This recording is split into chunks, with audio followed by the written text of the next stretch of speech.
tafaul ma'al ummah, berinteraksi dengan umat. Pelajari sejarah tadi dari mulai berdirinya BPPK. Iblis kecil itu DPR gitu. Nah, iblis besarnya ini badan Bahwa tidak ada di dalam demokrasi itu kecuali kebohongan dan kejahatan. Dan saya berharap Zaki Mustafa Official ini mudah-mudahan didengar oleh seluruh kaum muslimin bahwa ini tidak cukup kita hanya dengan menengadahkan tangan. Assalamualaikum warahmatullahi wabarakatuh.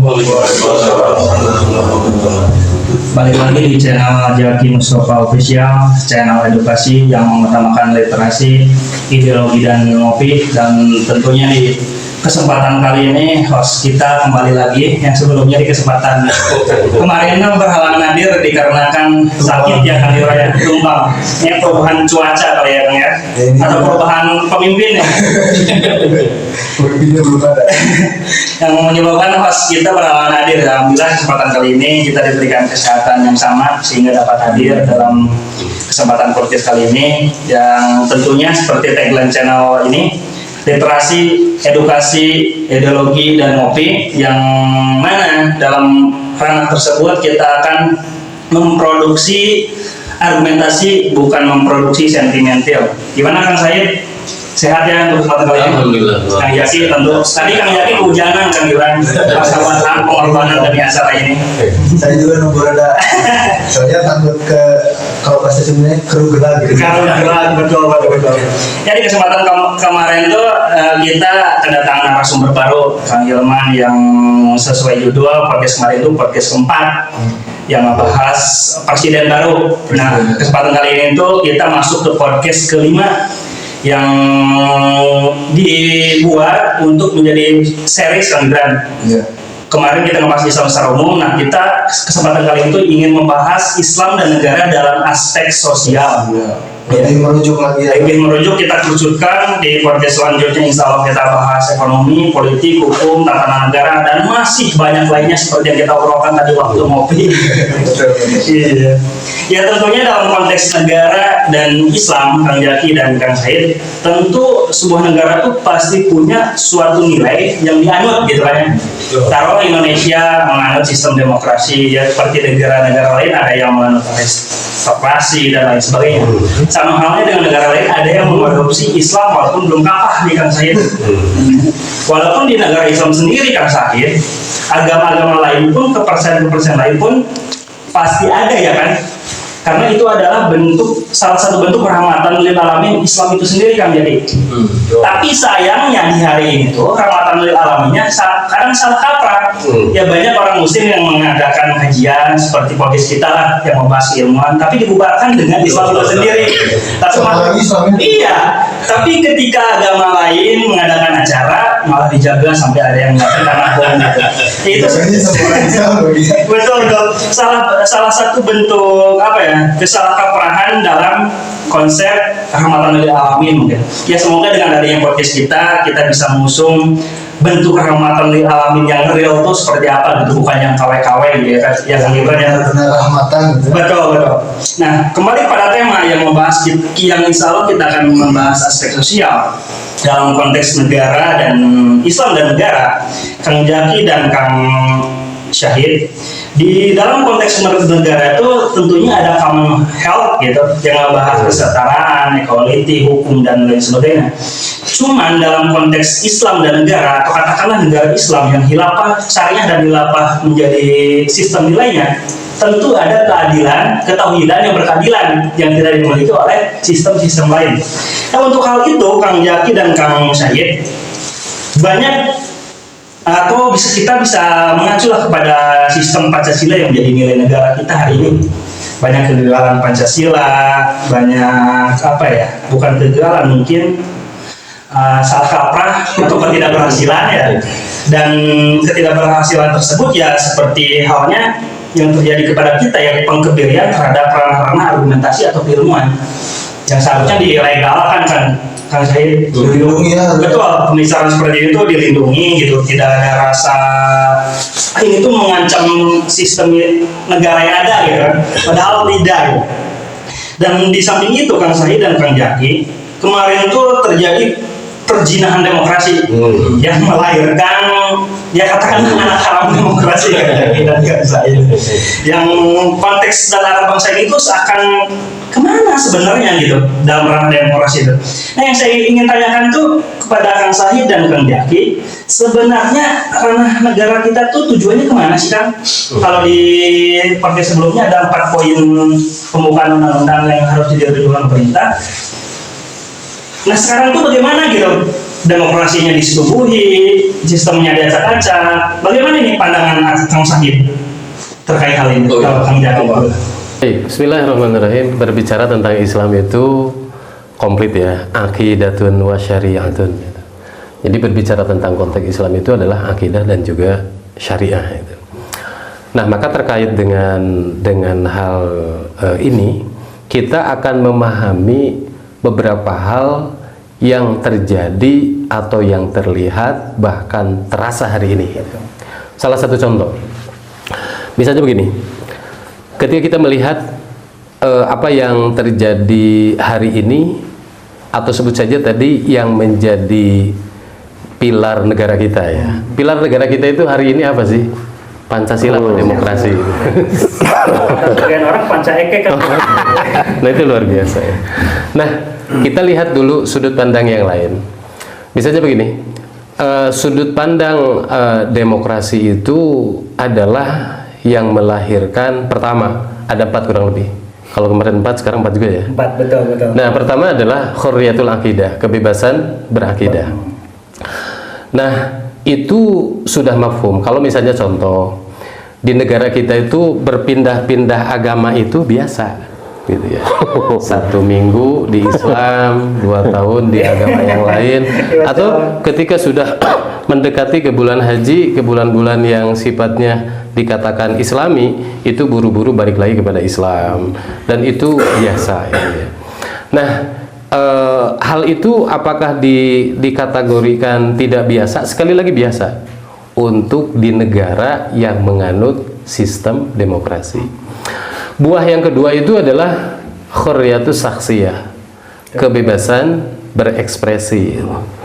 Jadi orang mau ngapain, mau jadi LGBT kayak mau apa sih namanya, mau perempuan berlaga pria atau sebaliknya. Sekarang kan sudah banyak ya, banyak. Pria yang berlaga Berasa legal gitu ya kan? Nah, berasa legal itu. Merasa bangga. Nah, itu hurriyatus syakhsiyah itu secara singkatnya.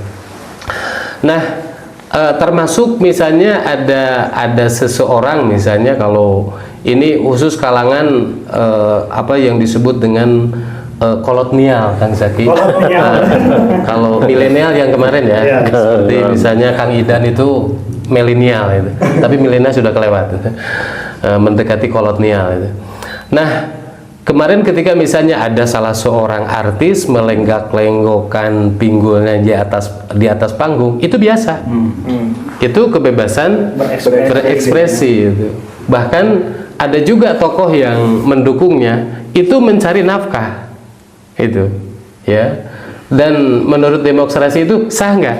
Sah-sah saja itu ya, itu pandangan demokrasi. Nah yang ketiga itu adalah hurriyatut tamalluk. Ini secara singkatnya saja ya, karena di podcast kita tuh supaya apa? Supaya betul-betul mau ngaji gitu. Orang itu penasaran. Iya. Nah, yang ketiga itu adalah hurriyatut tamalluk, kebebasan berkepemilikan. Kalau hari ini kita dengar-dengar misal, walaupun kemarin jenengan baru dilantik ya kemarin. Sekarang jadi PLT presiden karena bedanya mau keluar negeri. Nah, kalau misalnya di negeri kita itu ada yang dinamakan salah satu daerah, masyarakatnya itu tidak menemukan kesejahteraan dalam pendidikan, tidak menemukan kesejahteraan dalam kesehatan, ataupun berbagai hal, hingga adalah bahkan yang dinamakan makan pun hampir tidak menemukan gitu. Jadi di negara tersebut ada kategori yang dinamakan tikus mati di lumbung padi. Itu bahasa dulu ya. Kalau sekarang apa? Masih sama? Masih sama. Masih sama. Masih sama, betul. Nah, ketika berbicara negara Konoha, kemarin Konoha, negara sekarang apa tuh? Wakanda. Wakanda forever. Iya, tapi bukan berarti bicara gumai-gemoy, bukan lah, sekarang udah lewat ya. Itu sudah ini. Jadi hari ini bicara ketika berbicara khurriyatut tamaluk atau kebebasan berkepemilikan, katanya di negara kita itu adalah apa yang tidak tumbuh kalau kita menanam. Melakong katwai bisa akaran Dari tanaman. saking kayanya itu. Berbicara satu jenis ikan saja itu satu orang 1 tahun itu kebagian 1 miliar. Betul. 1 tahun 1 miliar cukup gak Kang Gibran untuk nikah 3 kali? Itu luar biasa itu. Itu dari satu jenis ikan saja ya, menurut satu peneliti di negara kita. Apalagi berbicara emas, berbicara nikel, berbicara apalagi sumber kekayaan alam yang sangat luar biasa. Tetapi karena tadi yang menjadi hajat demokrasi itu adalah memberikan kepemilikan sebesar-besarnya untuk pihak siapa? Untuk pihak asing. Gitu. Kita nanti mungkin Kang Zaki membahas undang-undangnya ini kenapa bisa legal itu loh di negara kita itu. Sementara berbicara apa-apa kepada Pancasila. Ini salah Pancasila. Salah Pancasilanya atau salah apanya itu. Ya. Dan hal yang tidak kalah penting itu adalah yang keempat, hajat daripada demokrasi atau buah daripada demokrasi itu adalah khurriyatu, kalau di ini kan jadi khurriyatur ra'yu, kebebasan berpendapat. Hari ini ketika berbicara moderasi agama itu kan pendapat, berbicara tentang sinkretisme kan itu berpendapat gitu dan lain sebagainya. Datang paus yang seharusnya gimana kan kemarin dihormati atau diapakan gitu. Tapi sebentar lagi kita akan datang ke Vatikan ya. Insya Allah. Untuk menawarkan apa? Menerapkan konsep khilafah gitu. Kalau kemarin dia itu menawarkan apa? Sinkretisme. Jadi apa sinkretisme itu kemarin? Yang disebut dengan talbisul haq bil batil, menyampurkan antara hak dan juga batil. Jadi dipandang benar oleh masyarakat. Yang salah satu contoh, misalnya yang suka cipika-cipiki itu Kang Zaki biasanya antar apa? Antar sesama sukunya, sesama agamanya dan lain sebagainya itu. Ini malah yang dikatakan dengan figur dalam Islam, figur dalam agama yang dikatakan ya'lu wa la yu'la alai, tapi perlakuannya seperti itu. Masyarakat awam memandangnya apa Kang Haidar? Oh, geningan agama si eta jeung si ieu teh sarua wae gitu, gak ada bedanya. Itu sinkretisme itu ya. Nah, ini bagaimana dalam sudut pandang Islam? Nah, ini yang harus dipahami oleh seluruh umat Islam. Bolehkah seseorang berpindah agama? Maka hadis Nabi menyatakan man baddala dinuhu faqtulu. Barang siapa yang mengganti keyakinannya, bunuhlah. Maka dikatakan kalau saya mengulang kata awal di awal itu bahwa yang dinamakan Islam itu adalah akidatun wa syariatun gitu. Bahwa Islam itu adalah akidah dan juga syariah gitu, ya. Maka nah itulah letak yang dinamakan sudut pandang Islam. Pertanyaannya, bisakah yang mengganti agamanya dibunuh? Tidak bisa. Siapa kira-kira yang akan disalahkan? Jangankan berbicara tentang pembunuhan, ada seorang guru saja menegur muridnya. Apa Kang Gibran akibatnya? Laporan sama bapaknya. Nah, Dari mana bapaknya? itu masalah ya. Karena apa? Karena si anak muridnya yang nggak berani itu kepada gurunya langsung. BBJ akabapana itu. Kalau tidak dilaporkan ke polisi, digimanain? Diketepel. Kan gitu yang terjadi sekarang itu. Ya, itu berbicara terkait dengan fakta yang terjadi hari ini dengan akidah. Apa sih namanya yang salah satu contoh terkecil yang seperti itu. Pernah mengenal atau membaca tentang perjalanan Musailamah Al-Kadzab ya, yang mengaku-ngaku sebagai nabi dan juga rasul. Bagaimana perlakuan negara pada saat itu. Karena kenapa ini sesuai dengan pertanyaan, bukan menyamakan dengan pertanyaan tapi sesuai dengan pertanyaan dalam aspek sosialnya. Ini bagaimana ketika negara itu bisa bertindak ketika syariahnya ini diterapkan. Hari ini yang jumlah mayoritas kaum muslimin itu banyak di Indonesia, adakah syariat Islam yang diterapkan? Kang Gibran? Segelintir saja. Segelintir saja. Paling hukum naon? Hukum kawin gitu, hukum cerai, hukum haji karena ayah duitan. Itu. Bagaimana hukum-hukum yang lain seperti hudud, jinayah, ukubat dan sebagainya? Adakah yang diterapkan di Indonesia? Karena bertentangan dengan HAM tadi. Itu negara yang menerapkan sistem yang diakui benarnya oleh masyarakat. Yang kedua adalah, bolehkah seseorang misalnya ketika penerapan Islam itu, bolehkah seorang perempuan melenggak-lenggokkan panggulnya di atas panggung? Itu boro-boro seperti itu.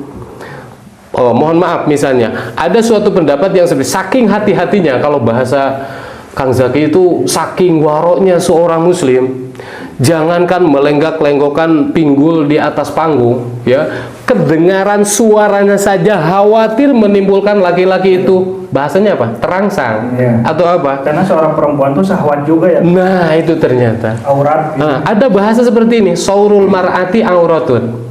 Ya, suara perempuan itu adalah aurat misalnya. Nah, walaupun terlepas dari ini adalah saking waroknya, saking hati-hatian, walaupun ada sebagian kaum muslimin yang mengadopsi, adanya juga yang tidak itu, ya. Nah, maka terkait dengan ini, apa sih yang dipandang yang dipandang oleh tadi menurut pandangan Islam, misalnya batas-batasan seperti ini saja, misalnya seorang perempuan itu isi daripada ayatku anfusakum wa ahlikum naro, ya. Hati-hati yang punya anak perempuan, hati-hati yang punya istri tapi isinya perempuan. Emang ada gitu yang istrinya laki-laki. Ada teman hidupnya. Sekarang kan lagi musim di Garut itu luar biasa itu. Yang suka liang apa kata Kang Gibran itu saya lupa lagi gitu ya. yang korban LGBT itu Masya Allah itu ya. Nah, maka terkait dengan ini cukup misalnya batasnya seperti ini. Kalau misalnya menutup auratnya laki-laki itu batasannya kan lutut dan juga pusar gitu. Bagaimana kalau dengan perempuan seluruh tubuhnya masih wal wajhi wal kafaini, yang boleh hanya terlihat itu adalah wajah dan telapak tangan. Itu dari sisi kesosialannya, ya. Terkait dengan tabani hukum syara yang diadopsi oleh pribadi seorang muslim itu sendiri. Karena kenapa demikian? Karena ketika terbuka aurat hari ini, kalau seandainya negara itu berpihak kepada Islam, ada nggak yang kelihatan misalnya sehelai rambut langsung dipenjarakan? Tidak. Nggak ada kan? Karena belum ada negara yang apa? Yang berpihak kepada Islam itu sendiri itu. Nah, jadi batasannya hati-hati tadi, ya. Seorang perempuan jangankan kelihatan seluruh tubuhnya, kelihatan sehelai rambut saja, itulah tiket masuknya neraka jahanam. Itu Nabi yang bilang itu. Asbabun nuzul dari ayat ku anfusakum wa ahlikum naro itu.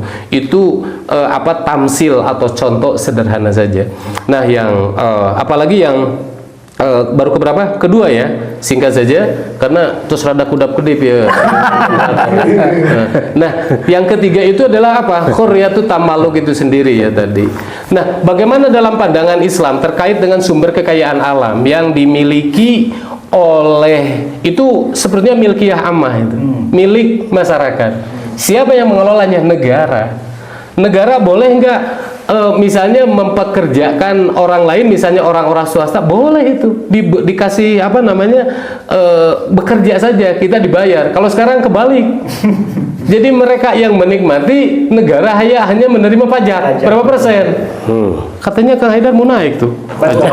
Itu hanya oh ya, itu pajak sumber kekayaan alam atau pajak judi online? Judi online, banyak hal gitu kan. Ya. Nah, dalam Islam bagaimana mengelola sumber kekayaan alam itu? Nah, di sini Nabi SAW memberikan aba-aba atau simbol dari itu. Jadi al-muslimuna syurakaun fi salas. Kaum muslimin itu adalah bersikat dalam 3 hal. Satu, api, yang kedua adalah air, yang ketiga adalah hutan pengembalaan. Wasamanuhu haramun, ketika diperjualbelikan itu haram hukumnya. Bagaimana kalau hari ini ketika negara yang diterapkan sistem demokrasi, halal atau haram? Halal. Halal. Bahkan semua digasap oleh Asing itu. Ya, oleh pihak-pihak apa? Oleh pihak-pihak kapitalis atau yang sekarang dikenal, kemarin berbicara kapitalis ya, sekarang berbicara oligarki. Gitu. Nah, yang ketiga adalah hurriyatur ra'yu, adalah kebebasan berpendapat ini nih yang mungkin dari poin 1 sampai ke poin 4 itu pentingnya bagi kita. Itu kenapa hari ini misalnya ketika pendapat ini seakan bebas saja. Ingat, karena yang menjadi poin penting dasar yang seharusnya diterapkan dalam syariat Islam, karena yang menguasainya dalam sistem kapitalisme demokrasi, ini kebebasan pendapat menjadi boleh atau menjadi tidak boleh? Menjadi boleh. Begitu. Bagaimana supaya pendapat ini supaya satu alur misalnya dalam hal misalnya penegakan hukum syariat Islam itu sendiri, yang sekarang itu kan ketika berbicara tentang penegakan syariat Islam itu menurut orang lain dikatakan seperti apa? Radikal. Kalau nggak radikal apa? Teroris, fundamentalis dan lain sebagainya itu. Padahal seluruh ulama itu berpendapat menegakkan syariat Islam itu adalah wajib hukumnya. Gitu. Nah, dengan demikian, maka siapa yang akan menyelesaikan itu semua? Nah, ini belum apa-apa, belum terakhir sudah berbicara khilafah ini Kang Haidar. Karena mau tidak mau, karena yang dinamakan yang akan mengangkat seluruh permasalahan itu adalah khalifah. Al-imam yarfa'ul khilaf itu. Jadi imam itulah yang akan mengangkat perbedaan ya terkait dengan ini. Maka wayahna, karena ini yang menjadi pilar-pilarnya adalah demokrasi itu sendiri, mau tidak mau Islam itu hari ini terdepan atau terbelakang? Terbengkalai. Luar biasa. Barangkali itu ya untuk pengantar. Terbengkalai. Jawabannya yang menarik kan juga dari Kang Syahid yang di babak habis lengkap nih untuk jawaban pertanyaan nomor 1. Kita langsung aja ke pertanyaan kedua yang akan ditujukan ke Kang Jaki, Kang Ibrahim. Oke. Nah, tadi mungkin sudah dijawab untuk pertanyaan nomor 1 oleh Kang Syahid. Kita lanjut ke pertanyaan nomor 2. Sebelumnya, mohon maaf nih kan kalau suaranya agak kurang ya. Soalnya masih belum sehat betul kan. Oke, nah, Kang Jaki, bagaimana kalau kita benturkan sistem demokrasi tadi dengan tauhid kepada Allah Subhanahu wa taala nih Kang Jaki? Yang satu, kalau demokrasi itu kan mandat tertingginya katanya ini kan ada pada rakyat, meskipun faktanya gimana ya? Nggak tahu juga. Ya pada pejabat. Sebenarnya saya. Nah, yang tauhid kepada Allah Subhanahu wa taala itu kan mandat tertingginya ada pada Allah, bukan pada rakyat, gitu ya kan? Nah, pandangan Akang gimana nih terkait hal ini? Apakah musyrik atau dosa besar bagi kita ketika memakai aturan selain aturan Islam, yang contohnya tadi demokrasi yang memandatkan mandat tertingginya itu bukan pada Tuhan tapi pada rakyatnya? Gimana menurut Kang? Apa ya? Jadi kalau bicara demokrasi itu kan mungkin ini terlalu luas, kita bisa melihat demokrasi ini dari berbagai macam level dan dari berbagai macam sudut pandang, karena faktanya mungkin beberapa. Jadi kalau demokrasi ini disejajarkan dengan tauhid juga, saya kira mungkin juga harus agak sedikit hati-hati, karena mungkin tidak apple to apple, karena demokrasi itu diterima juga. Ada timpangan nilai ya Kang ya? Betul, mungkin. Memang ada beberapa dari demokrasi ini yang sangat bertentangan dengan Islam. Bahkan secara keseluruhan memang demokrasi itu kan semua isinya itu hanya kebohongan dan kejahatan gitu sebetulnya. Tetapi apakah tadi misalkan kita secara mentah-mentah menolak demokrasi juga, ini juga perlu pemikiran, karena menurut saya mungkin kalau dalam Islam ini ibaratnya seperti perang gitu kan. Kalau kita ditanya mana yang lebih dulu, apakah Islam atau perang? Perang itu jelas lebih dulu daripada Islam gitu kan. Sejak manusia ada juga perang ini sudah dikenal oleh peradaban manusia. Dan tugas kita terhadap perang ini yang harus membenci. Kan dalam ayatnya itu kutiba alaikumul qital wa huwa kurhul lakum, harus membenci kepada perang itu. Tetapi ketika perang ini apa sebagai alat itu kan ternyata bisa juga digunakan sebagai untuk kepentingan Islam. Nah, demokrasi itu saya kira semua isi di dalamnya itu tidak ada lain kecuali kebohongan dan kejahatan. Tidak ada yang lain daripada itu gitu, selain kebohongan dan kejahatan. Jadi demokrasi ini kalau misalkan sekarang ini ada berapa pilkada itu? Ada sekitar 34. Kalau dikalikan masing-masing 2 calon gitu ya, mungkin per kabupaten sekitar 80 atau ratusan jalur gubernur. Ada ratusan lah calon gubernur dan ribuan calon bupati, wakil bupati, wali kota dan wali kota. Kalau kita tanya, adakah satu saja di antara mereka yang berniat untuk membangun bangsa negara? Saya jamin jawabannya tidak akan ada. Pasti tidak akan ada. Pasti semua orang itu berpikir untuk mengembalikan modal. Iya, untuk berkuasa. Untuk berkuasa. Dan kemudian apakah ketika misalkan dari sekian ribu calon ini yang mencalonkan ke gubernur, wakil gubernur, bupati, wakil bupati, wali kota dan wali kota, adakah yang memakai cara-cara yang sesuai dengan hukum demokrasi? Bukan, jangan dulu bicara hukum Islam, hukum demokrasi tidak ada.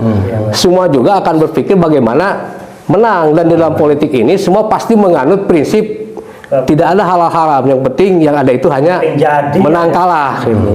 Bagaimana kalau menang? Jadi semua di dalam demokrasi ini hanya berisi satu hal saja, kebohongan dan kejahatan. Itu saja intinya.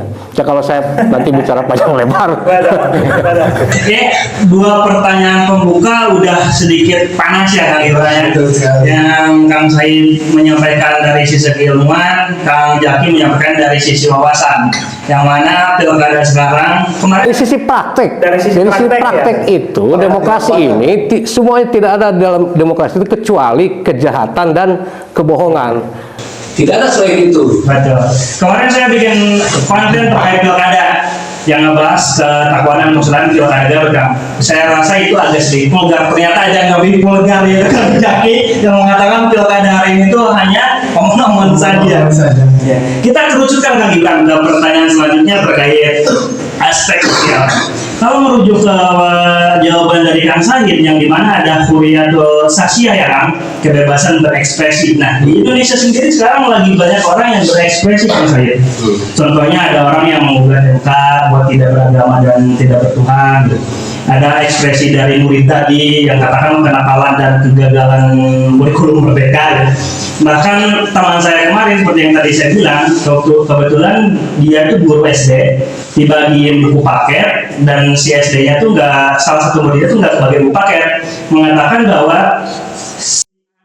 kata si muridnya pada gurunya nggak adil. Jadi ini salah satu bentuk kegagalan dari kurikulum merdeka ya Kang ya.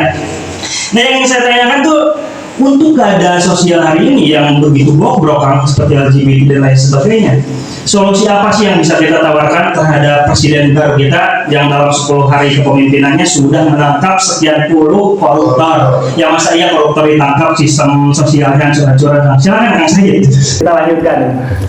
Baik, ini menyesakkan dada kita.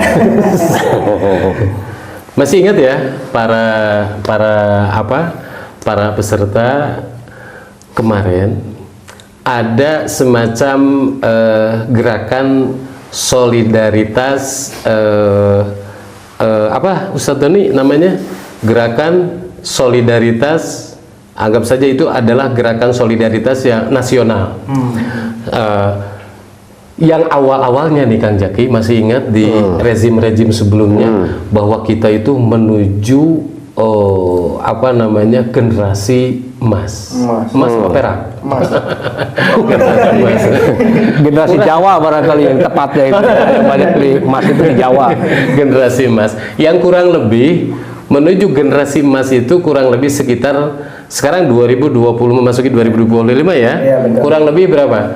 Jadi kata mereka itu setiap dekade 100 tahun sekali itu akan terjadi apa? Perubahan. Nah, ketika berbicara gerakan solidaritas nasional, kalau berbicara gerakan itu persis seperti adanya, ya berbicara organisasi. Kalau berbicara organisasi, berbicara negara atau berbicara sebagian yang ada di masyarakat, pasti sebagian orang gitu. Ya. Nah, gini maksudnya. Apa tujuannya? Tujuannya ini adalah untuk apa? Untuk menyelamatkan generasi apa? Generasi Gen Z, generasi Gen Y, generasi apa lagi? Ada generasi strawberry ya? Nah gitu. Nah ini yang seharusnya menjadi tugas negara ini diambil oleh apa, Kang? Tadi? Ya. Oleh solidaritas tadi. Oleh segelintir orang. Gerakan tadi sudah membagi-bagikan apa? Sudah membagi-bagikan seragam kurang lebih 10.000 seragam anak sekolah. Yang harganya itu satu anak sekolah 1 tahun itu berapa? 1.200.000 lebih ya, kurang lebih sekian. Pertanyaannya, ada berapa ratus juta warga Indonesia sekarang yang terkategori Gen Z, Gen Y dan lain sebagainya itu. Nah, maka terkait dengan ini adalah pertanyaannya, ketika ini diambil oleh gerakan, negaranya ada nggak, Kang Gibran? Iya betul. Jadi kita berbicara urusan sumbang menyumbang berarti itu nggak ada negaranya. Artinya apa? Negara itu berlepas diri apa yang menjadi kewajibannya. Begitu. Nah, hal yang tidak kalah menarik juga kemarin, bukan beberapa hari, 1 hari kemarin itu gerakan Merah Putih untuk mendeklarasikan diri untuk penyelamatan Gen Z. Tujuannya sama, untuk apa? Mempersiapkan generasi emas yang akan datang. Berapa tahun tadi? 25 tahun yang akan datang, ya. Karena kan sekarang 2025 tuh berarti berapa tahun lagi? 20 tahun lebih ya. Nah, dengan demikian Kang Haidar, ini sebetulnya negara yang sudah menggunakan sistemnya yang tadi yang sudah cacat dari kandungannya. Sebut saja adalah sistem demokrasi yang kata si Akang tadi ini adalah yang menjadi hajat demokrasi itu adalah apa? Dari rakyat, oleh rakyat, untuk rakyat. Sekarang kira-kira masih seperti itu enggak kira-kira? Padahal kayaknya enggak. Enggak ya. Sekarang apa? Dari ya jadi seperti itu. Dari pengusaha untuk penguasa, ujungnya untuk siapa lagi? Pengusaha lagi. Untuk pengusaha lagi. Kan itu katanya, loh, kan kita real mengadakan pemilihan, misalnya seperti tadi ya. Yang seharusnya itu adalah yang menjadi hajat demokrasi awalnya itu apa? Dari rakyat, oleh rakyat, untuk rakyat ya. Pok-voli-pok-di itu. Ya.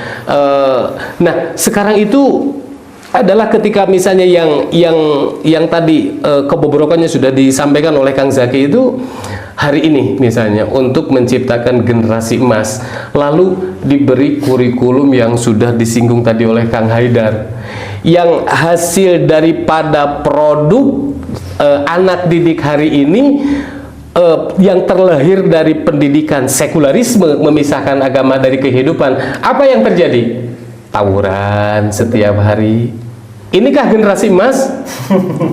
Asa ngimpi, Kang Haidar. Terlalu jauh gitu. Apalagi yang selain tawuran itu apa yang terjadi sekarang? Miras, perzinahan, narkoba, LGBT. Bahkan di sini di Garut nih, tidak usah saya bicarakan sekolahnya, khawatir ada gurunya di sini. Dari satu sekolah saja per tahun kata itu yang terjadi ada 15 siswi yang hamil. Betul. Itu kan yang terjadi hari ini. Artinya apa? Artinya di sini adalah kesosialan yang terjadi ketika menjadikan sistem ini dijadikan untuk perubahan ke masa yang akan datang. Ini kira-kira yang terjadi keberkahan atau kerusakan. Nah itu.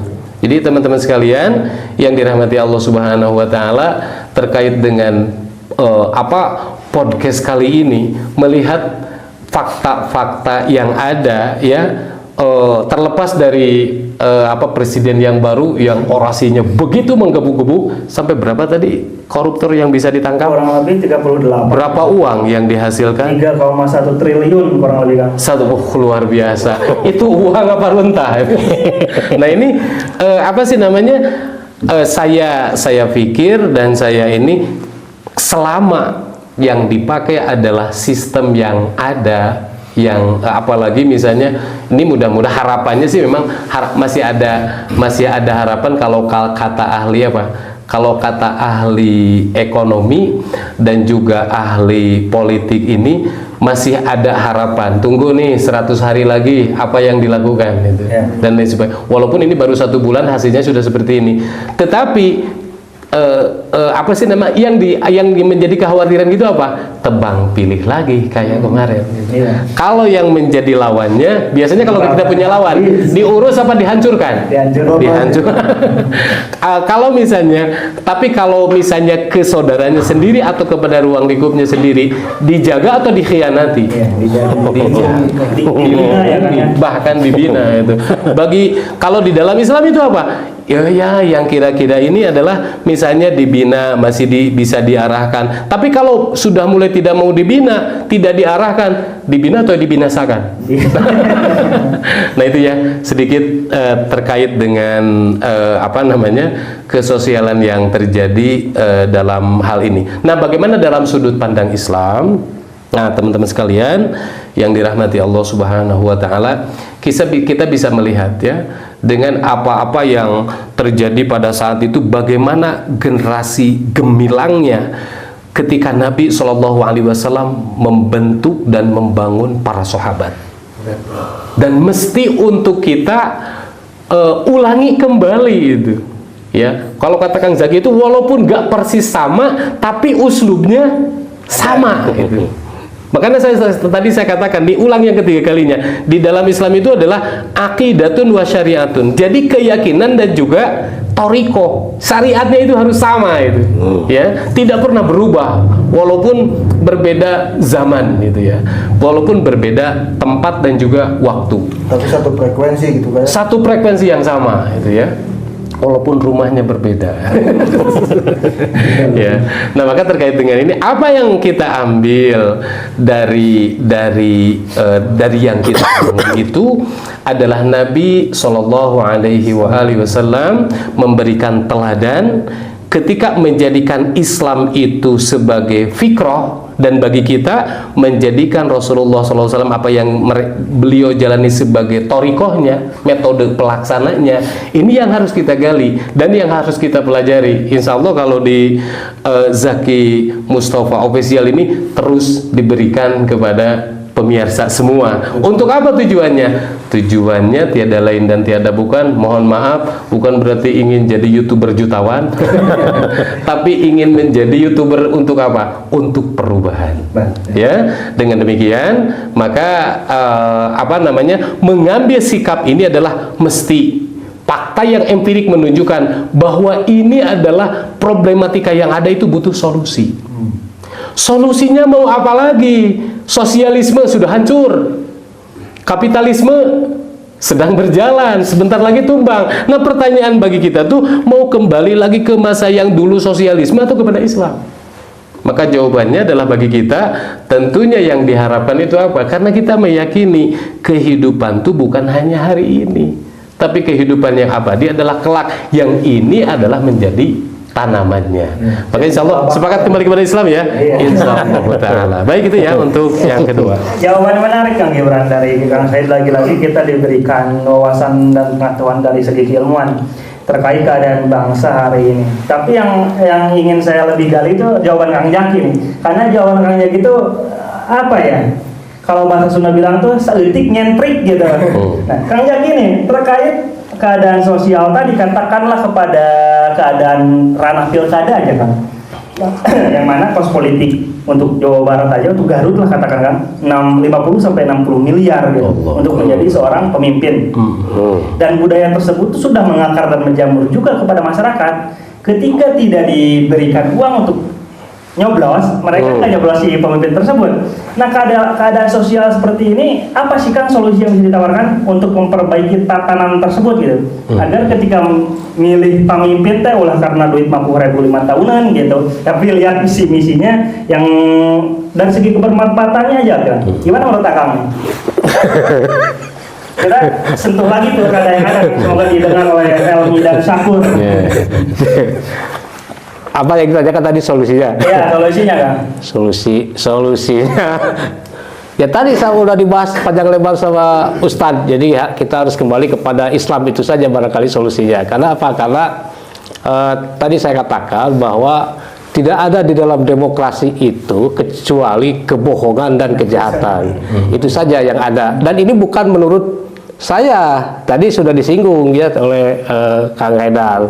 Jadi tanyalah masyarakat, semua yang punya hak pilih itu, apakah mereka percaya bahwa dari sekian ribu calon gubernur, wakil gubernur, bupati, wakil bupati, wali kota, adakah di antara mereka itu yang mau memperjuangkan nasib rakyat? Bukan saya yang menjawab, tanya semua pemilih. Pasti semua orang itu tahu bahwa mereka itu mencalonkan bupati dan sebagainya itu kan sekedar untuk merebut kekuasaan saja gitu. Dan tadi sudah disinggung juga bahwa kalau tidak dikasih uang, ya mereka nggak nyoblos, nggak mau ngapain datang ke TPS juga. Jadi mending golput ya, mending pergi ke kebun aja atau ke ladang gitu bekerja atau kemana gitu. Nah itu kan fakta realitas yang kita lihat. Tapi kenapa demokrasi ini terus-menerus dipaksakan? Nah, itu kan pertanyaannya. Walaupun ya ini tadi kembali kepada yang tadi, karena semua dimensi kita bernegara ini dikontrol oleh oligarki, dan demokrasi itu menguntungkan bagi segelintir orang, segelintir elit yang berkuasa. Kebodohan rakyat itu, rakyat bisa diberi dengan 50.000 dan sebagainya, itu menguntungkan bagi sebagian orang. Itu pasti gitu menguntungkan. Nah, solusinya gimana? Ya solusinya kita diskusikan bersama, mungkin bagus ini. Tapi kalau saya percaya, saya sangat yakin bahwa Indonesia itu negaranya orang Islam, negaranya Muslim, dan hanya Islam yang bisa mengajarkan kepada bangsa Indonesia itu terkait persoalan nilai, tidak ada yang lain gitu. Nah, sedangkan saya kira tadi demokrasi itu, kenapa demokrasi di kita ini menjadi alat yang begitu merusak dengan luar biasa masif gitu. Coba bayangkan, demokrasi itu kan sistem yang paling tidak rasional di muka bumi. Ajengan atau kiai atau ustadz itu berapa suaranya? Satu. Tukang mabok gitu misalkan. Itu juga sama-sama kayak tukang mabok. Kan satu. Profesor, doktor, insinyur berapa suaranya? Satu. Orang yang buta huruf satu juga. Itu kan sistem yang paling tidak masuk akal siapapun pasti tidak ada. Tetapi kenyataannya kan semua orang berbicara, termasuk kiai ustadz, mari kita jaga demokrasi, mari kita kawal demokrasi. Nah, ini kan situasi yang sangat rumit. Karena apa? Karena seolah-olah rakyat itu dengan secara sukarela dibohongi oleh demokrasi itu. Tidak ada upaya untuk mengevaluasi apakah demokrasi ini maslahat atau madorot. Nah, kalau menurut saya semua hal yang ada dalam demokrasi itu madorot semua. Ya, untuk hal tersebut Kang, di waktu pemilihan presiden saya ada kesempatan untuk berbicara di depan publik gitu Bang. Yang saya tawarkan itu adalah nilai Islam dalam memilih pemimpin Kang Said. Masyarakat mengiyakan, oh memang betul ranah Islam itu seperti itu ketika memilih pemimpin. Sepekan dari saya bicara di depan publik, datanglah kader partai membagikan uang 100.000 per orang Kang. Nah, nilai-nilai Islam yang saya tawarkan kalah Kang. Kalah sama 100.000. Betul. Begitu rumit lah persoalan hari ini ya Kang, terkait aspek sosial yang mungkin kita tidak bisa bahas semuanya. Tapi semoga dari pembahasan kecil kita ini menjadi pemantik gitu Kang, untuk masyarakat luas membahas kerumitan yang ada terkait tatanan sosial. Lanjut Kang Gibran untuk pertanyaan selanjutnya. Iya, mungkin saya ingin memberikan pandangan singkat saja mengenai jawaban tadi Pak. Kan demokrasi itu yang saya tahu gitu ya, kalau salah mohon dikoreksi. Demokrasi itu kan harusnya dari rakyat, oleh rakyat, untuk rakyat. kayaknya tapi faktanya itu dari rakyat, oleh rakyat untuk pejabat gitu kan. Fakta hari ini Nggak ada seperti itu ya. karena kalau tadi saja apa ikan itu Iya, makanya kan tadi sudah katakan yang ada dalam demokrasi itu tidak lain kecuali kebohongan plus kejahatan. Sihir. hanya omong-omong saja kawan-kawan. Ya mungkin itu. Kita lanjut ke pertanyaan selanjutnya, Kang Ali. Tadi disinggung juga soal segelintir orang yang mungkin saya teringat ke aspek budayanya nih di Indonesia. Karena kan banyak sekali budaya di Indonesia ini, apa Bhinneka Tunggal Ika itu kan bermacam-macam suku, budaya, bangsa. Nah, apakah itu menjadi sebuah masalah gitu untuk kita di Indonesia hari ini dalam bernegara atau demokrasi itu sendiri? Dan juga bagaimana pandangan Islam terkait hal itu? Apakah ketika negara Islam berdiri itu menjadi sebuah masalah atau bisa ditanggulangi oleh Islam bahwa budaya atau perbedaan budaya suku itu bukan masalah gitu? Yeah. Baik. Jadi terkait dengan budaya, ya.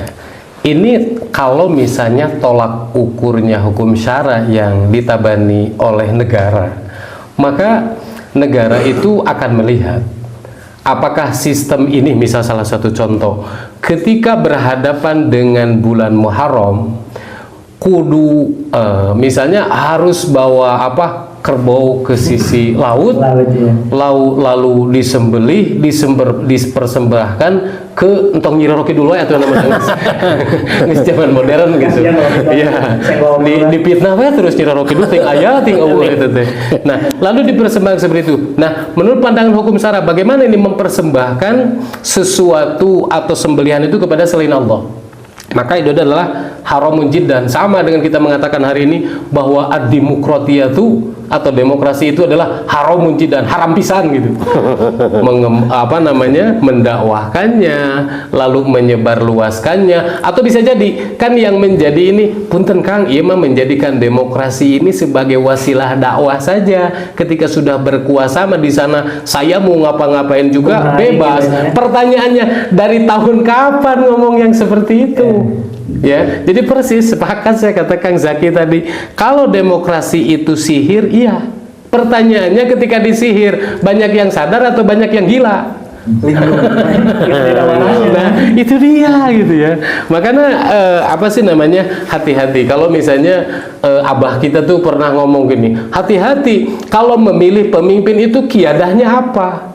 Berbicara kiadah itu Islam. Ya, lalu berbicara kaidah fikriyah, sama saja apa kaidah fikriyahnya dia, Islam atau bukan. Sekarang banyak Kang Haidar yang ingin menjadi pemimpin, kepemimpinan berfikirnya Islam, tapi yang terrealisasi itu bukan syariat Islam, Sistem kafir gitu. Oh, luar biasa.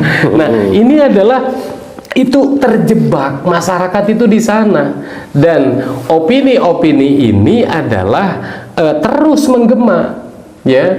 Jadi terkait dengan hal ini yang butuh paham ya kepada masyarakat, karena rata-rata hari ini mohon maaf Kang Haidar dan juga Kang Gibran, kalau kita tanya hari ini paham nggak bagaimana konsep penerapan syariat Islam dan bagaimana cara memilih pemimpin menurut aturan Islam, mereka nggak paham. Betul.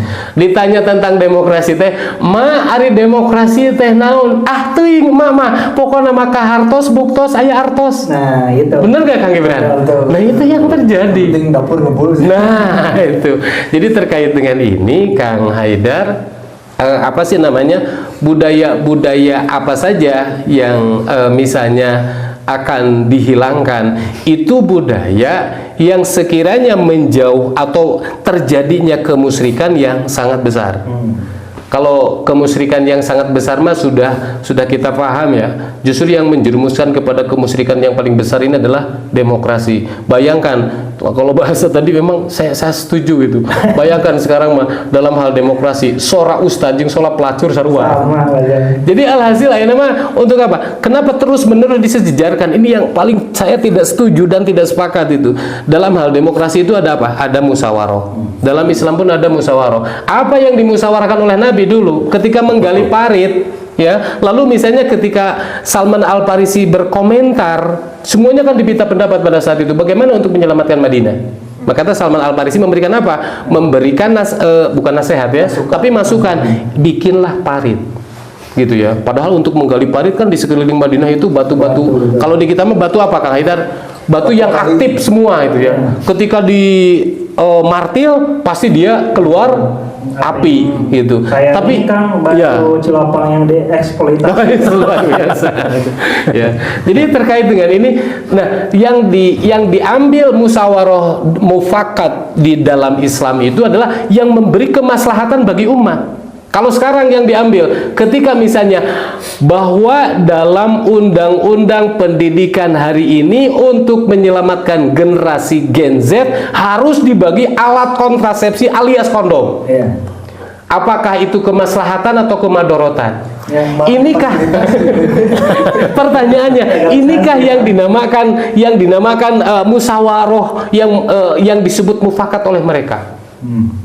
Padahal yang kemarin yang ketuk palu yang menyepakati undang-undang itu 28 ya kurang lebih ya 18 maksudnya 18 2024 kemarin terkait dengan undang-undang kesehatan itu kan semua ya. Adakah yang menyatakan partai Islam kemarin yang sebelum masuk Kim nih adakah yang ngomong saya tidak setuju? Nggak ada yang semua itu Semuanya minta. ya, itu.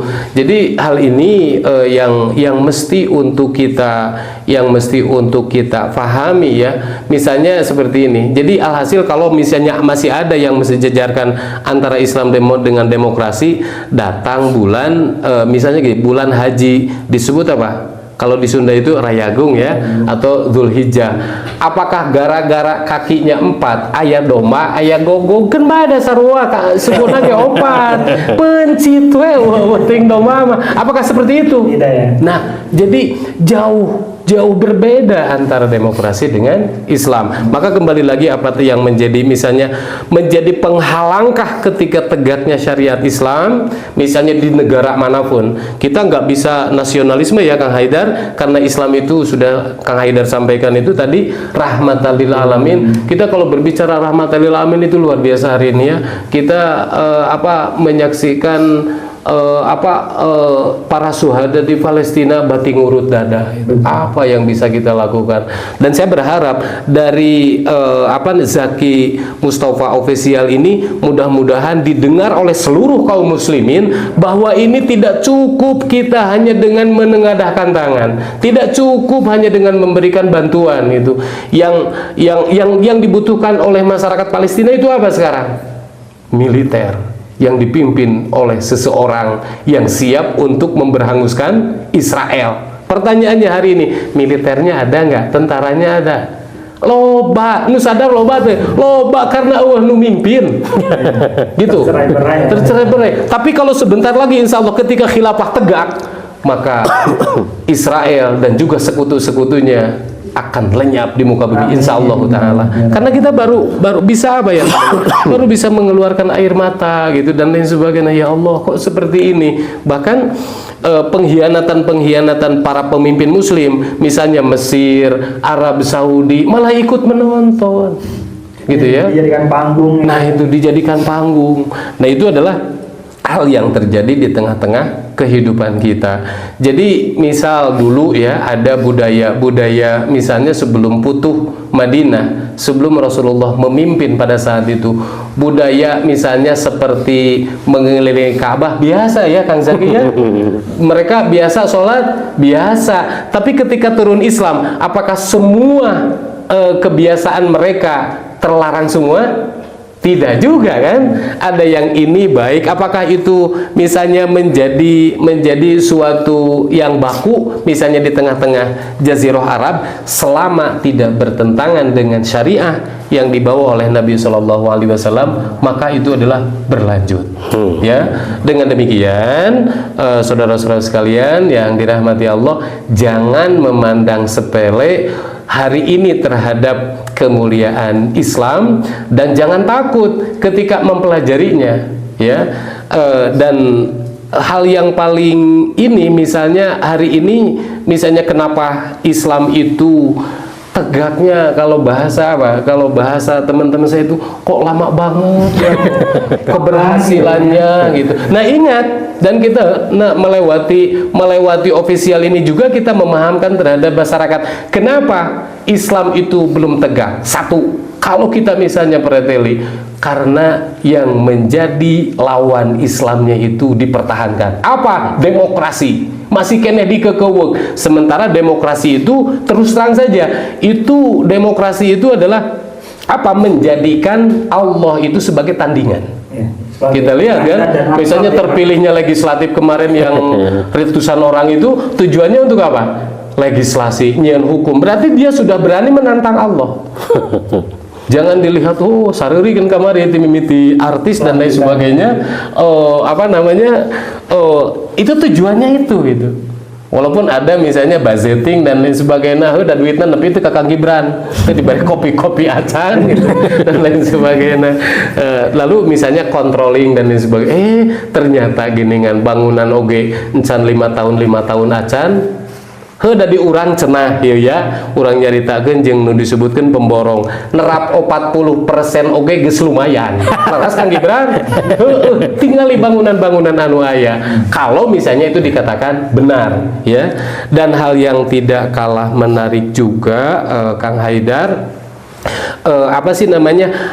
hajat atau misalnya keberhasilan atau cara menjaga demokrasi itu adalah dengan cara melakukan terus dipertahankan selama 5 tahun sekali. Dan mudah-mudahan dengan kepahaman masyarakat terhadap apa yang bobrok selama ini, apa yang terjadi terlihat oleh kasat mata masyarakat, mudah-mudahan itu menjadi kepahaman. Ternyata bukan sistem ini yang akan bisa mensejahterakan. Kita punya Nabi, kita punya Rasul, kita punya Al-Quran, kita punya As-Sunnah. Yakinlah, ini memimpinnya sudah jauh lebih lama. Berapa ratus tahun ketika Islam memimpin dunia? Hampir 1.300 tahun lamanya. Itu kepemimpinan Islam. Demokrasi di Indonesia atau sabara tahun, Jang? Gitu. Nah, oleh karena itu, maka secara sosialnya tadi Kang Haidar, dari sisi kesosialannya, kenapa saya katakan di contoh generasi emas itu, ini sarua pelet itu bahasa nanti sihir gitu. Lamun hayang ngajadikeun generasi emas dengan metodologi seperti ini, jaka sembung tuang putih sih kan nama. Kan? Iya. Generasi yang ditanamkan generasi emas 2000 berapa tadi? 2045. Apakah misalnya yang seperti ini, yang generasinya sedikit-sedikit, kan kalau melihat tadi contoh itu, sekarang itu guru-guru itu lagi kebingungan gitu. Rek PNS, rek honorer lagi bingung gitu. Yang penting nama cupar kewajiban gitu. Ngajar di jam 7 sampai ke jam 11. Itulah mun di SD sampai ke jam 10. Dan terkait dengan ini memang ini adalah yang menjadi hajat yang terus-menerus kita bahas terkait dengan bagaimana untuk menyelesaikan problematika ini. Dan yang terakhir dari saya, maksudnya terakhir yang ketiga ini Kang, belum berakhir kan, kita masih tetap sampai subuh ya. Ya maksudnya adalah untuk apa? Nah, cara yang diambil itu istilahnya kalau bahasa fakultas itu Kang Gibran entong salah naon, entong salah jurusan itu. Hayang mengembalikan Islam tapi bukan dengan cara Islami. Itu bisa jadi kalau kata dalam ibadah itu mardud tertolak. Dalam hal gerak melakukan dakwah pun sama. Seperti misalnya di podcast kemarin kita pernah ngobrol, sudah berapa ratus gerakan untuk mengembalikan kehidupan Islam. Gagal. Tapi kita nggak berbicara gagal ya, belum berhasil. Kita yang melanjutkannya gitu hari ini. Kalau kemarin belum tepat sasarannya dengan hukum syariat, bisa salah satu contoh tadi dengan cara hipnotis dengan sihir, ieu mah ngajadikeun demokrasi sote wasilah we. Punten sihir aya nama, geus teu asup nu nukaran itu teh gitu. Geus moal laku gitu ya terhadap orang-orang yang sadar terhadap Islam. Jadi sekali lagi dengan adanya tadi ya budaya-budaya di tengah-tengah kehidupan kita, misalnya adanya Kang Zaki, adanya ta'awun saling bantu di antara orang kafir Quraisy kan sudah terbiasa ya. Masa itu dihilangkan? ada misalnya saling menasehati, walaupun dalam tanda kutip nasihatnya seperti apa, apakah itu menyalahi terhadap atau bisa menjadi hambatan dalam Islam? Enggak, justru itu adalah dilakukan, ada syariatnya dalam Islam. Barangkali itu Kang Haidar, mohon maaf bisa agak kepanjangan. Nggak apa-apa, supaya lebih mencerahkan kepada penonton kita. Bagaimana Kang juga Gibran? semangat banget gitu kan. Ya, dari jawaban yang lebar Kang Sahid, mari kita perlebar juga nih pembicaraan kita terkait tadi aspek budaya yang mana nilai-nilainya agar tidak termarginalisasi ketika Islam tegak gitu kan ya. Dalam konteks budaya tadi, saya ingin merujuk ke Kang Jaki nih untuk jawaban pertanyaan selanjutnya. Pilkada sekarang Kang, di Jawa Barat ada salah satu calon yang terkontaminasi oleh kemusyrikan katanya. Dalam konteks ya kegiatan sosialnya, peribadahan dan lain sebagainya, yang saya tonton pun video-videonya tuh tidak ada keberanian dari si calon tersebut untuk mengatakan bahwa agamanya itu apa gitu, sehingga tuduhan musyrik dari halayak umum tuh terkonter gitu. Ini tidak dibilang musyrik dia agamamu, tapi kegiatan sehari-harinya menyembah Roro Kidul, menyembah pedati dan lain sebagainya gitu. Katakanlah itu masuk ke konteks budaya kan.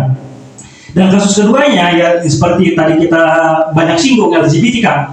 Di Garut sendiri LGBT itu sekitar 3.000 orang lebih yang sudah terindikasi sebagai LGBT, baik itu lesbian, biseksual, transgender ataupun gay gitu. Yang ya tadi sengaja dinormalisasi sehingga masyarakat itu menerima akan hal tersebut. Dan seperti kita ya usung bersama bahwa untuk solusi tersebut itu nilai Islam. Nah, nilai Islam seperti apa yang kita bisa tawarkan untuk tindak tanduk kemusyrikan yang contohnya tadi calon gubernur, dan untuk tindak tanduk LGBT yang sudah merajalela di kota kita tercinta yaitu Garut, Kota Dodol. Silakan untuk dijawab. Ya mungkin saya jawab yang pertama saja, nanti yang kedua bagian bagian Ustaz Said. Jadi kemusyrikan itu kita jangan terjebak kepada kemusyrikan yang sifatnya tadi ya, musyrik secara fisik gitu. Artinya tadi menyembelih kambing kemudian diserahkan kepada Nyi Roro Kidul, yang walaupun sebetulnya Nyi Roro Kidul itu cuma korban fitnah aja kata Pak Ustadz itu.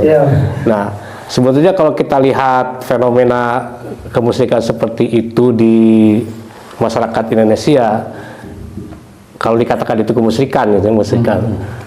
Ya memang kemusyrikan dalam pengertian tadi fisik lah, pengertian fisik primitif lebih tepatnya barangkali ya. Kemusyrikan dalam format primitif itu saya kira bukan hanya persoalan calon gubernur, itu kan gambaran dari sebetulnya potret masyarakat hari ini masyarakat kita gitu ya, masyarakat Nusantara atau masyarakat desa secara umum sebetulnya gitu. Jadi kalau misalkan dulu itu saya pernah baca buku, kalau tidak salah judulnya itu 100 tahun Muhammadiyah. Jadi dulu itu Kiai Haji Ahmad Dahlan ini sampai menangis karena karena melihat orang-orang Jogja ini berbondong-bondong berebut daun pohon beringin yang turun atau gugur gitu kan, mereka berebut itu.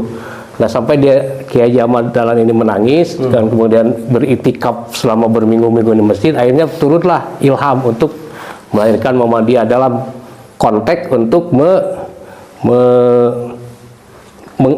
mengantisipasi gitu, antisipasi itu. Nah, setelah 100 tahun apa yang terjadi? Ya tidak berubah sampai detik ini pun. Barangkali orang Jogja ini kalau ada tahun beringin yang jatuh itu tetap saja masih berebut. Kalau misalkan Asuro gitu ya, itu air bekas dan sebagainya itu diperebutkan terus. Jadi sebetulnya saya kira ini bukan gejala yang aneh kalau ada orang walaupun sekalipun calon gubernur gitu berperilaku seperti itu, karena menurut saya itu adalah fenomena umum di masyarakat. Nah, tapi yang kemusyrikan yang jauh lebih besar itu bukan kemusyrikan itu. Kalau kemusyrikan itu saya kira ya biarin aja lah, itu urusan Muhammadiyah atau urusan versi atau urusan lain. Untuk kemusyrikan dalam pengertian tadi, kemusyrikan dalam pengertian menjadikan negara ini sebagai negara yang tidak mau menerima sistem Islam. Nah, itu kemusyrikan yang jauh lebih fundamental, yang jauh prinsip yang harus pertama-tama kali dilawan gitu, bukan kemusyrikan yang tadi. Nah, terkait masalah soal LGBT mungkin Pak Ustadz lebih akan mendalami soal itu. Ya, berarti emang sudah kan terwariskan ya dari zaman dulu ketika ada pencucian sakralan terhadap sesuatu tuh berebut berharap ada berkahnya mungkin. Betul, Kak. Tetapi Nabi juga nanti menyelesaikan soal-soal seperti itu ketika sudah berkuasa. Nah, pada waktu di Mekah itu yang kemusyrikan yang lebih besar yang diselesaikan dulu oleh Muhammad Rasulullah SAW. Kita masuk ke LGBT-nya kan, yang saya LGBT itu betul-betul penyakit, dan dalam kaidah fikih pun ada penyelesaian terhadap laki-laki yang menjadi cewek ataupun sebaliknya gitu. Tapi kalau misalnya kita membahas kaidah fikih, takutnya kita terperangkap dalam perbedaan mazhab dengan para penonton kita. Kita garis bawahi dalam solusi umum aja. Bagaimana nilai-nilai Islam untuk mengobati penyakit tersebut gitu kan, agar tidak makin marak LGBT khususnya di Kabupaten Garut sendiri. Masalah LGBT itu tetap kita nggak bisa lepas. Itu adalah masalah. Itu adalah problem. Kalau bahasa umumnya ini penyakit masyarakat gitu ya. Nah, bagaimana Islam ketika menyelesaikan permasalahan ini gitu. Maka Islam itu mengembalikan lagi dengan apa-apa yang menjadi hukum asal. Ini asalnya laki-laki. Maka kalau bahasa kenegaraan itu di dalam Islam itu ada semacam, kalau bahasa sekarang itu apa? Diterapi atau apa ya, nah, sehingga diruqyah tuh gitu. Ya, untuk ini bisa diruqyah dan lain sebagainya. Atau nah itu sesuai dengan keahlian atau keahlian dokter untuk mengembalikan psikologisnya kepada apa yang menjadi hukum dasar dia laki-laki atau perempuan. Nah, bagaimana kalau misalnya digini sudah tidak bisa dikembalikan, maka dibawa ke pinggir tebing, lalu dia dilempar. Ya, karena apa? Karena satu, melihat yang lainnya, efek jeraknya, terus yang kedua adalah supaya tidak mempengaruhi terhadap yang lainnya. Ya, bayangkan itu yang waktu 3000 di Garut itu tahun berapa kemarin, Kang Haidar? 2010 ya. Nah, kurang lebih sekian. Sekarang mungkin jumlahnya Masya Allah. Udah makin tumbuh kan. Nah itu ya. Nah itu masalah. Tetapi kalau kita misalnya, Kang Gibran kira-kira bisa ke menyelesaikan yang 3000 oleh komunitas kita? Insya Allah. Nah itu. Nah memang itu masalah. Tapi kalau kita misalnya ya, pertama itu kemarin tuh yang menjadi nomor satunya Garut ya, kedua mana? Bogor ya, kalau tidak salah dan lain sebagainya. Nah solusi pendeknya kayak gitu tadi ya, kembali kepada apa yang menjadi bagaimana atau strategi negara atau khitoh negara untuk merubah orang-orang tersebut. Memang sebagian ahli fikih itu misalnya diasingkan beberapa bulan dan lain sebagainya, dijauhkan dari keramaian orang. Ada misalnya yang seperti terus menerus, kalau bahasa kita mas sekarang adalah diterapi atau bisa jadi diruqyah ataupun apa. Itu adalah tugas negara untuk menyelesaikan hal yang demikian. Pertanyaannya hari ini, negara yang kita duduki hari ini terjun nggak ke masalah yang demikian? Karena tidak ada pajaknya nggak terjun kan? Nah itu Masya Allah. Salah satu contoh kemarin yang menjadi korban di Tangerang, yang siapa pimpinan yayasannya? Saya lupa lagi. Apa gitu namanya ya? Lupa ya itu. Masih ingat ya? Korbannya berapa? Hampir sekitar 30 orang lebih. Itu sudah 20 tahun lalu loh berjalannya. Bayangkan yang baru daftar, yang baru lapor itu baru sekian. Ya, itu artinya apa? Ini sudah menggurita itu. Betul. Ya. Nah, penyelesaian negara itu seperti itu. Nah, karena memang kita memahami juga, kita mau tetap di masalah itu memang gak bakalan selesai setahun 2 tahun untuk menyelesaikan itu, karena korbannya bisa jadi sekarang untuk warga Indonesia sudah jutaan itu, ya. Nah, kita fokus nih kepada apa yang menjadi akar masalah itu. Kalau misalnya di dalam Islam itu hati-hati nih, sebelum saya sampai kepada kepada solusi yang tuntas, ini hati-hati ya, sebelum terjadi dan lain sebagainya, khususnya kalau di pondok pesantren itu Kang Zaki biasa itu tidur satu tempat tidur itu satu kobong itu ada yang sampai 13 orang, ada yang sampai 28 orang gitu. Nah, bagaimana cara mendidiknya, khususnya nih yang punya kemampuan di rumah, yang punya anak dari mulai berapa? Kalau bisa mulai dari 4 tahun, 5 tahun itu sudah dipisah tidurnya, jangan di satu selimutkan gitu dan lain sebagainya, karena bisa jadi itu adalah pemicu gitu. Yang kedua, hati-hati juga dengan lingkungan ya, lingkungan sekitar, karena bisa jadi predator itu terus menerus cari pedofil itu adalah korban daripada predator itu sendiri ya. Sekarang kalau sudah terjadi, bayangkan orang itu sudah kayak orang rokok Kang Zaki, kalau sudah nyandu kan susah perena teh gitu ya. Walaupun kayak hukum rokok untung waktu diangkat aja naik. Terlalu ekstrim itu, paling ekstrim adalah hukum rokok. Karena nanti akan ada pikir-pikir udud khusus. Ya. Nah, terkait dengan ini maka solusi yang sudah sedemikian itu baru berbicara LGBT Kang Haidar.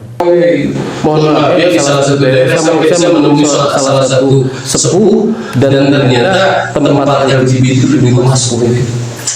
Beliau datangi, memang ada yang sekarang itu sudah banyak yang kembali kepada fitrahnya, yang laki-laki kembali laki-laki, yang perempuan. Tapi yang menjadi keluh kesah sepuh tersebut apa? Ini yang datang ke saya sedemikian banyak. Bagaimana dengan yang lain? Ternyata ini membutuhkan apa? Membutuhkan negara. Nah, dengan inilah maka pentingnya kita menerapkan syariat Islam secara kafah dalam bingkai khilafah, ya, secara utuh dan juga menyeluruh. Gunanya untuk apa? Karena masalah kita itu terlalu banyak. Kalau berbicara ini memang sunatullah ya, terima apa adanya. Nah, kita nggak bisa begitu gitu. Karena kita yang mengisi di dalam kehidupan ini, ya jangan-jangan nanti itu pembahasannya ada di materi reguler ya kan ya. Karena nanti kita akan apa yang akan menimbulkan dosa jariah dan apa yang amal yang amal jariah juga gitu. Maksudnya adalah ini efeknya tatkala kita tidak melakukan tetapi kita kebagian dosanya gitu ya dan lain sebagainya, itu adalah dosa jariah yang terus mengalir ila yaumil qiyamah. Dan jangan mengurangkan tapi amal jariah yang tidak akan pernah terputus ila yaumil qiyamah, itu yang kita harapkan, bukan dosa jariahnya ya. Dengan demikian maka dari sisi yang menjadi pertanyaan pokok tadi ya terkait dengan apa tadi dengan LGBT itu solusinya adalah kembali kepada syariat Islam secara kafah. Nah, caranya itu bagaimana? Kalau tadi terkait dengan karena ini adalah merupakan janji Allah ya, tetapi yang menjadi peran penting siapa? Kita. Dan nanti bisa dibuka oleh pemirsa juga dalam surah An-Nur ayat 35, A'udzubillahi minasyaitonir rajim. Wa'adallahu alladziina aamanu minkum wa 'amilus shalihati la yastakhlifannahum fil ardh kama istakhlafa alladziina min qablihim wa la yumakkinanna lahum dinahum alladzi irtadaa lahum wa la yubaddilannahum min ba'di khawfihim amna ya'budunani la yusyrikuna bi syai'a wa man kafara ba'da dzalika fa ulaika humul fasiqun. Jadi Allah berfirman, Allah telah berjanji kepada orang-orang yang beriman dan beramal soleh. Nah, ini kuncinya ya. Sudah dikunci terlebih dahulu gitu. Beriman dan beramal soleh. Itu janji Allah. Apa yang akan diberikan janji Allah itu? La yastakhlifannahum fil ardh. Allah akan menjadikan kekhalifahan di muka bumi ini seperti Allah menjadikan kekhalifahan sebelumnya. Dan Allah akan memberikan ketentraman ya terhadap orang-orang tersebut, dan ya'budunani, mereka akan beribadah kepadaku. Bahkan berbicara musyrik enggak ini, la yusyriku nabi, mereka tidak akan pernah bermusyrik kepadaku ya. Wa man kafara ba'da dzalika fa ulaika humul fasiqun. Barang siapa yang ingkar ya. Wa man kafara, barang siapa yang beringkar kepada janji Allah tadi, fa ulaika humul fasiqun. Orang-orang itulah yang berbuat fasik, berbuat dosa. Nauzubillahi min dzalik. Nah, mudah-mudahan melewati ZMO ya, singkatannya itu ZMO gitu ya, luar biasa ini. Mudah-mudahan menjadi wasilah sadarnya kita sebagai kaum muslimin, sebagai umat Islam. Ingat loh, tanggung jawab ini ada di tangan kita, bukan di tangan orang lain. Wallahu a'lam bishawab. Menarik sekali jawaban dari Kang Said, lagi-lagi yang memberikan dari sisi ilmuwan. Yang saya sendiri juga punya teman yang LGBT dari kampus, dari bodinya hingga bucinya. Jadi body itu sebutan untuk laki-laki yang sudah laki-laki kan, dan buci itu untuk perempuan yang ya gitu. Jadi ada bahasa milenial yang untuk hal tersebut itu body dan buci. Padahal nah sekalian nih, karena kalau misalkan saya berbicara empat mata dengan orang, saya takut tersinggung. Mumpung di YouTube ini, baik teman saya yang begitu akrab dengan saya, tobatlah Anda dari kegiatan LGBT. Dan itu teman saya itu, Kang Said belum pede buat mengekspresikan diri gitu, masih tersembunyi-sembunyi. Tapi untuk kalangan termudanya tahu gitu, kalau dia tuh berarti dan buci. Padahal cakep Kang Jaki. Dan untuk pertanyaan terakhir, Kang Ibarat, sekalian kita tutup kesempatan kali ini, yang mana insya Allah kita akan ketemu lagi dalam kesempatan selanjutnya, yaitu dari podcast ekonomi, politik, dan hukum. Ke pertanyaan terakhir, sekalian closing statement dari Kang Jaki sendiri atas segala kisruhan yang ada dalam tatanan sosial hari ini. Silakan kita dibacakan pertanyaannya dan akan dijawab oleh Kang Jaki. Siap. Pertanyaan selanjutnya nih Kang Jaki. Katakanlah Islam itu sudah tegak sebagai suatu sistem negara di kita gitu. Kan Islam itu sudah teruji ya, kalau tadi kata Kang Said, Islam itu pernah berjaya selama 1300 tahun lamanya. Nah, tapi yang mungkin saya kira masa gitu ya, negara yang bertahan selama 1300 tahun itu tidak bisa memberikan kesejahteraan, keadilan, dan lain sebagainya. Sebenarnya baik gitu ya, sudah terjamin itu semua gitu ya, karena sudah bertahan begitu lama. Tapi kenapa banyak orang, bahkan cenderung mungkin orang Islam itu sendiri, Muslim itu sendiri, tidak mau gitu. Mereka tidak mau ada di aturan tersebut. Mereka malah memilih mending yang lain gitu. Gak mau sama sistem yang itu mah gitu. Nah, kenapa banyak yang seperti itu gitu? Mungkin Kang Jaki bisa memberikan pandangannya dulu. Sekalian closing statement mungkin Kang, ini karena pertanyaan terakhirnya. Silakan. Closing statement. Ya. Kenapa banyak orang Islam yang tidak, ya itu juga saya juga bingung sebenarnya kenapa. Persoalannya di mana gitu? Persoalannya di mana gitu ya. Memang faktanya seperti itu, tetapi kan apa sebabnya ya saya juga bingung sebetulnya, kenapa umat Islam ini tidak mau menerima apa Islam itu sebagai secara kafah, artinya dalam sistem pemerintahan, karena sudah sangat jelas bahwa tadi problem terbesar bangsa Indonesia itu adalah kesenjangan yang terjadi antara nilai-nilai yang hidup di tengah masyarakat dengan nilai yang dianut oleh negara. Itu yang jadi, dan itu hanya satu-satunya solusi. Satu-satunya solusi itu adalah ketika terjadi matching ya, sinkron antara ideologi yang tumbuh di dalam masyarakat dengan ideologi yang diadut oleh negara. Selama itu tidak terjadi, maka jangankan tadi Indonesia emas, mungkin kalau emas yang dimaksudnya emas Jawa mungkin bisa terjadi. Kalau itu mustahil. Jadi mustahil. Jadi problem-problem besar kebangsaan ini sampai kapanpun tidak akan bisa pernah selesai. Gitu. Mungkin Pak Ustadz menambahkan. Ya, baik. Di yang terakhir ini begini. Mereka tidak tidur, tidak makan, bahkan tidak sedikit biaya yang dikeluarkan untuk menghadang kebaikan, untuk menghadang Islam. Kalau berbicara dana, itu mungkin dana tidak terbatas. Betul. Untuk apa? Untuk menjaga apa yang selama ini menjadi opini yang sangat luar biasa dari mulai ufuk timur sampai ufuk barat. ketika Naizen IC menyatakan bahwa 2020 itu akan tegak khilafah, apakah mereka diam dengan analisa tersebut? Pasti ada penghalangan. Tidak. Justru mereka melakukan penghadangan terhadap tegaknya Islam, tegaknya khilafah di muka bumi ini. Salah satu contoh, kita mengenal ISIS ya kemarin. Kita mengenal dengan kemenangan Afghanistan dan lain sebagainya. Pertanyaannya, ketika kaum muslimin menang di sana, menerapkan syariat Islam atau mempertahankan sistem yang ada, ini berarti ada sesuatu, termasuk di negara kita hari ini. Kenapa saya tadi ceritakan itu fakta itu, dan kalau kita berbincang-bincang dengan mereka untuk menghadang kita kaum muslimin ya terhadap tegaknya penerapan syariat Islam, terhadap tegaknya khilafah itu dengan menggunakan dana yang tidak terbatas. Karena apa? Takut. Bayangkan kalau tegaknya syariat Islam, apa yang akan mereka, apakah hanya hilangnya harta mereka? Mungkin bisa jadi dengan nyawa-nyawanya gitu. Ya. Kedua, hari ini kenapa umat Islam itu belum begitu ngeh gitu ya terhadap apa-apa yang terjadi? Jadi seakan-akan begini, misalnya orang yang sadar pun memilih apa, Kang Zaki? Nggak usah nama orang yang gerakan tanah we, jadi cacing gitu. Pertanyaannya, akankah ada yang mendengar terhadap penerapan syariat Islam itu di bawah tanah? Nggak bakalan ada, kecuali cacing lagi.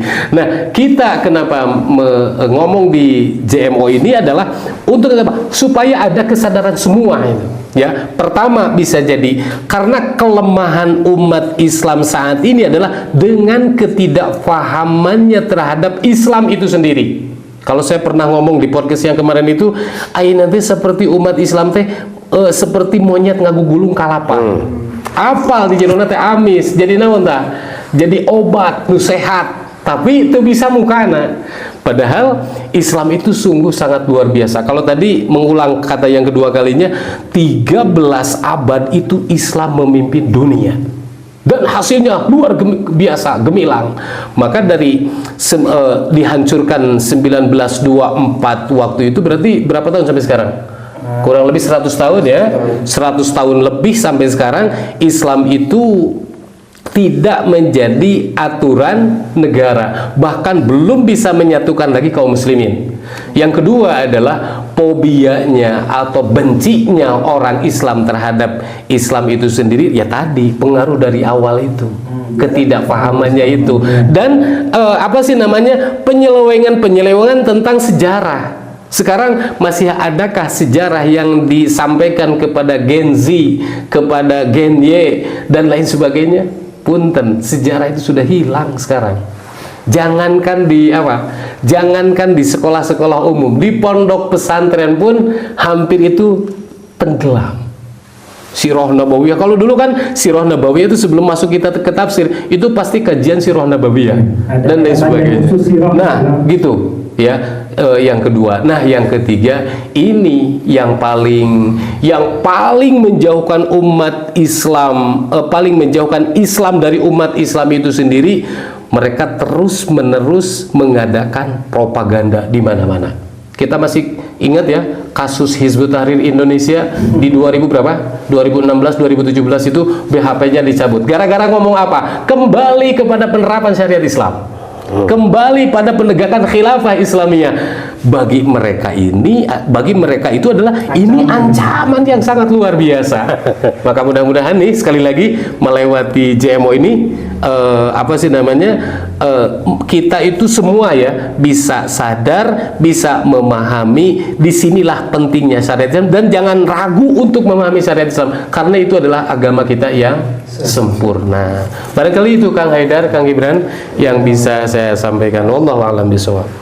Kang Jaki dan Kang Said, sebenarnya masih banyak pertanyaan yang ingin kita ajukan ya, karena ya sekali lagi kita terbatasi oleh ruang dan waktu yang mana ya kita PR-kan lagi untuk kesempatan selanjutnya yang insya Allah akan membahas ekonomi, politik, hukum, dan masih banyak lagi tema-tema yang bisa kita angkat yang untuk selanjutnya yang bisa membangkitkan gairah umat agar balik lagi ke kebenaran yang sesungguhnya gitu. Tapi ada poin yang ingin saya sampaikan, terkait ngantuknya umat Islam sekarang ya terhadap hukum Islam, karena pengukuran kebenarannya tuh tidak berdasarkan sirah, melainkan berdasarkan sirah. Jadi sirah yang satu dibenarkan oleh sirah yang banyak. Yang harusnya sirah yang banyak ini tuh merujuk pada sirah yang satu, maka Islam akan menjadi solusi untuk kita semua tanpa rasa takut, tanpa ada rasa fobia dan lain sebagainya. Mungkin itu saja yang bisa kita bicarakan hari ini. Ya seperti biasa, ini nggak panas, cuma hangat ya. Dan insya Allah kepanasannya akan ditutup dengan pembahasan hukum Islam yang sedetail mungkin gitu Kang ya. Yang tadi Kang Ibran tanyakan, apakah dosa besar, apakah musyrik ketika memakai hukum selain hukum Allah? Kita akan bahas itu di kesempatan tema hukum Islam dalam bingkai Islam dan negara. Akhirul kalam, wassalamualaikum warahmatullahi wabarakatuh.